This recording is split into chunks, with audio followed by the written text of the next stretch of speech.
Well, the Democrat Party is now running for the hills and in straight up panic mode after Adam Shifty Schiff decided that he would add a little bit of verbiage in the NDAA for fiscal year 2022.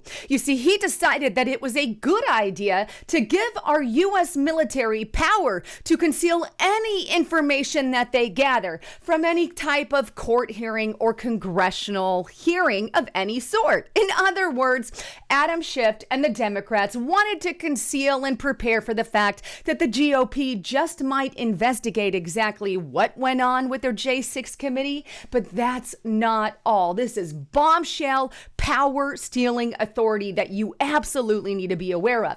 But before I do, check out my partner at noblegoldinvestments.com. If you've not gotten a 401k or better yet, an IRA backed by gold, silver, precious metals, now is absolutely the time to do that. And right now they're giving away this amazing 1/10 ounce gold coin, as you can see on the screen here, with any approved 401k or IRA backed by gold, silver, and precious metals.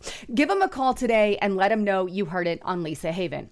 All right, so with that, let's dive into Shifty Schiff's devious dealings on this NDAA Act for the fiscal year 2022. We'll take a look at House Resolution, and this is House Resolution 4350. This is the resolution that Shifty Schiff decided he would add some verbiage into. But what exactly was added and what does it specify? Well, if you scroll down to about midway through, and this is, I believe, well over a 100-page report, or a little around 100 pages, but here it is. He wants to add in certain sections here. Some of those include Office of Countering Extremism, training and education, data collection and analysis, reporting requirements and definitions, all under this banner of counter extremism. Now, if you dive in a little further to a section, again, right about the middle, it's section 529F, and it states exclusion of evidence obtained without prior authorization. And here's the point that I want to hone in on. And it states, notwithstanding any other provision of law, any information obtained by or with the assistance of a member of the armed forces in violation of Section 1385 of Title 18 shall not be received in evidence in any trial, hearing, or other proceedings in or before any court, grand jury, department, officer, agency, regulatory body, legislative committee, or other authority of the United States, a state, or a political subdivision thereof. Wow, this gives unchecked powers to the U.S. military. In fact, I want to take you to a tweet that was put out on this section by Julie Kelly, and she is a journalist. And here's what she has to say about it. And I quote, Shifty Schiff, I added that part, files amendment to the NDAA that would conceal any information collected by the U.S. military for use in congressional investigation or court proceedings. Massive attempted cover-up of enormous proportions and preemptive power grab to prevent GOP oversight next year. You see, Adam Schiff and the Democrat Party are absolutely afraid the GOP, the Republicans, are going to take the midterms, and I believe that they absolutely are. So they are preventing any countermeasures against their J6 committee, and that's not all they're preventing. She kind of expands a little bit more below, and here's what she says. Think about what this means. Defense Secretary Austin can decline any request for materials related to the deadly Afghanistan withdrawal, to woke policies, to vaccine mandates, to injuries, and the J6, among other issues. For example, GOP committees would be prevented from examining, and she goes on, the military's role in the events of January 6th, including the use of assets before and on that day, as well as the use of intelligence services such as NCIS, which we know were a part of the investigatory process. What are they trying to hide? And she's absolutely right. This will keep the GOP from forming a committee to question what the heck happened during Afghanistan? We would kind of like to know, right? But because the Democrat Party are the very first ones to pretend like they have all this power and authority to act like the FBI, like they did with the J6 committee, well, now they don't want the Republican Party and the GOPs to do likewise. So they added in this verbiage. Well, this better not. They added in this verbiage to prevent the GOP from doing exactly what they have done. Now, Richard Grenell also decided he would add a little bit to that. And this is what he says. He says, and I quote, Adam Schiff starts the cover-up before Republicans even take over. And then Lauren Boebert, who I really love, Democrats are utterly terrified of GOP oversight next year. They should be. We are leaving no stone unturned. Amen and amen. We cannot be leaving these stones unturned. And by the way, if you want more information on what the Democrats are truly all about, get to restrictedrepublic.com. Right now, I've got an amazing special. I'm extending it.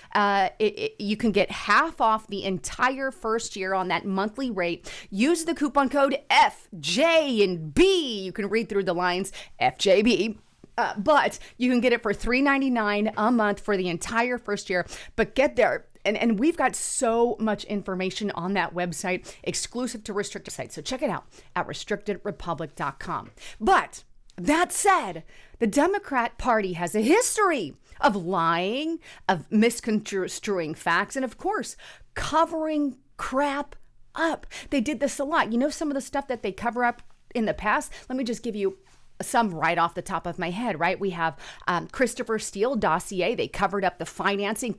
It was financed by Hillary Clinton and the DNC, and it was called facts in the beginning, but it was a complete hoax. We have the Russia collusion hoax, where they had nothing to go on, basically grabbed this information out of thin air, if you will, or through the Steele dossier, and went after President Trump via impeachment proceedings. January 6th, they are not giving us, in all these committee hearings, we had Cassidy Hutchison come to the front. It's a one-sided court, if you will. The other side's not allowed to come examine anything. And this is corruption in and of itself, not to mention the security that happened that day. Nancy Pelosi's got a lot of explaining to do. The Hillary Clinton email scandal, Andrew Cuomo's nursing home fiasco that caused him to leave office, Hunter Biden's laptop, and so much more. And by the way, they told us Hunter Biden's laptop, it's Russia misinformation. And then it comes out, oh, the conservatives were right all along. And of course, the violent BLM radical protests that they called peaceful. They're mostly peaceful. Just a load of crap. But anyhow, they've got a pretty big history of cover-ups and lies and scandals now, don't they? So them putting in this little verbiage under the radar really has a lot of people in the GOP upset about it. And the American people should be upset about this as well, right? The J6 committee set a new standard. Democrats did it, and they're trying to set many new standards, threatening to pack our Supreme Court. And if they do that, the Republican Party, when they get in, better do likewise. That's all I'm going to say. And it's going to turn our country to crap. And maybe they'll go back to the original 9, but who knows? But I digress. But the truth of the matter is the Democrats right now are turning not only on their own, but they're turning on Biden big time. And I think I want to show you some articles on that. Take a look here. FoxNews.com. Flood of news reports highlight Democratic frustration with Biden. It's infuriating. Here's one on the Hill. Frustrated Democrats express alarm over Biden's powerlessness. BreitbartNews.com. A poll. Democrats turn deeply negative on Joe Biden's economy amid high inflation. We also have Fox News. CNN reporters said Democrats have been panicking privately about Biden's inflation message for months because he just doesn't care. TheHill.com, Biden's 2022 problem. Even some liberals are starting to say enough is enough. Well, now, the problem with Joe Biden, and I think we all know, is I think even Democrats are now starting to see He's destroying your economy on purpose, our economy on purpose. He wants gas prices high. He's been very open about that. And gas prices high mean everything else on the planet. Meanwhile, he wants to call it Putin's price hike. It's a bunch of BS. We were up, I think, 66%, according to a poll, and I'm guesstimating on that, about 66% up in inflation and gas prices, somewhere around there, before we even went to war with Ukraine. So that was not as bad as it was prior to. And of course, it keeps getting worse. But he instead of caring about what the American people care about, because he doesn't, he's caring about woke ideology and progressive agendas within the U.S. military and everything else. The people don't care about that right now. They're hurting. They're having trouble feeding their families. They're having trouble finding, getting a job that's, good paying, stability. They're paying exuberant prices for things and having to drop some of the things that they used to love to do. And Biden is laughing in everybody's faces. I could see why the Democrats are in a panic. Anyhow, I love all of you. Please don't forget to subscribe to the channel. Thanks again for tuning in. I'm Lisa Haven, signing out.